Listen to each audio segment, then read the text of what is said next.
Okay, the title is a bit misleading, but That's So Raven Halloween Special is a bit underwhelming, so forgive me. This episode is a nice reminder, don't touch weird stuff. If you find a creepy spellbook that was locked away in a trunk by a psychic, leave it alone and don't open it. Just because you are a finder does not mean you have to be a keeper. Leave weird stuff alone. A brief explanation of That's So Raven. This is Raven, see the future, but never in a helpful way. Her powers is more of a curse than a blessing for everyone around her, but it's funny to watch people in misery. One of Disney's most successful shows ever. The episode starts with Raven and Chelsea at school when they find out Eddie has been invited to Alana's Halloween party, making them the only two people in the school who have not been invited because Alana doesn't like them. At the Chill Grill, the restaurant Raven's dad owns, she finds out the party is being hosted there. Imagine being banned from your own family restaurant. I'd cry. The girls continue eating their meal, then Chelsea panics after realising Raven's dad has accidentally switched the orders, meaning Chelsea ate a beef burger and Raven almost ate a veggie burger. Chelsea is a vegetarian here, but Raven looks more traumatised. Back at home, Raven's father, Victor, gets dressed up as a mad scientist to go trick-or-treating with her younger brother Corey, who's wearing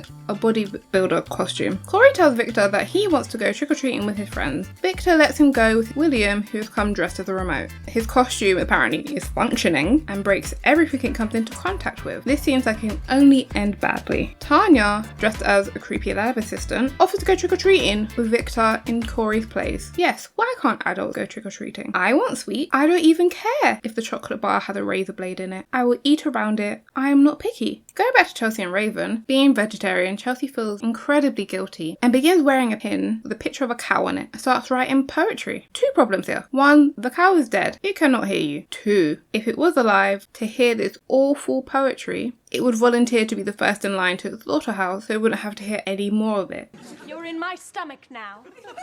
Cow, tell me how I accidentally made you chow.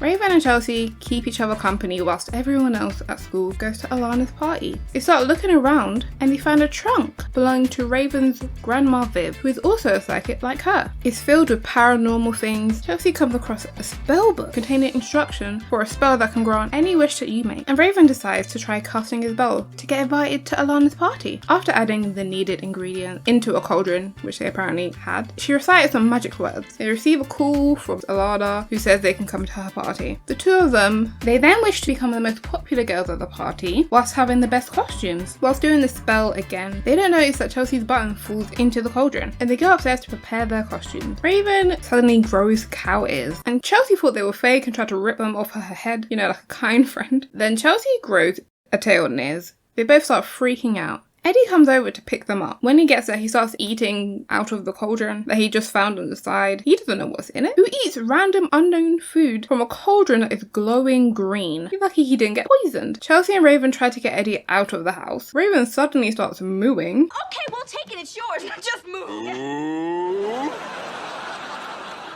As a final bid to get Eddie out of the house, they offer him the spell book because it matches his costume. Then they push him out of the house, telling him they'll meet him at the party. The two of them then discover the reason that they're turning into cows is because the button fell into the spell. To reverse it, they figured out they need the spell book, but they just gave it to Eddie, which I don't get why they did. Chelsea starts saying that they can't go out looking like cows. Raven says, yeah we can, it's Halloween. No one's going to question it. This is her only sensible thought in the episode. Oh, and you remember how I mentioned earlier that a child dressed as a faulty remote was a bad idea? Well, I was right. I love being right. Corey and Remote Boy come back home with no Halloween candy due to the remote control costume setting off every car alarm in the neighborhood. Victor and Tanya get back with a bag full of candy and they allow the kids to have some. Would not have done that personally. They made their choice to abandon me and I'm petty. You snooze, you lose. Raven and Chelsea arrive at the party but fail to find Eddie whilst they become more and more cow-like in appearance and behaviour. Oh, I had to see this weird tongue thing, so do you. It made me very uncomfortable. When they finally find Eddie, Chelsea eat the page from the book that they need to reverse the spell, so basically they're stuck at this. Just then, Alana's friend, I don't think they said her name at any point,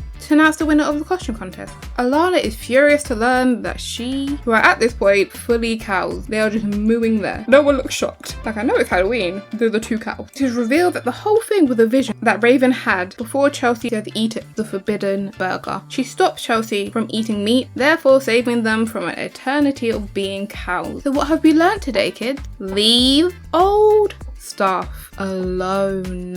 I'm aiming this at archaeologists. Leave stuff alone. You gotta wish. Yep, all eyes are on us.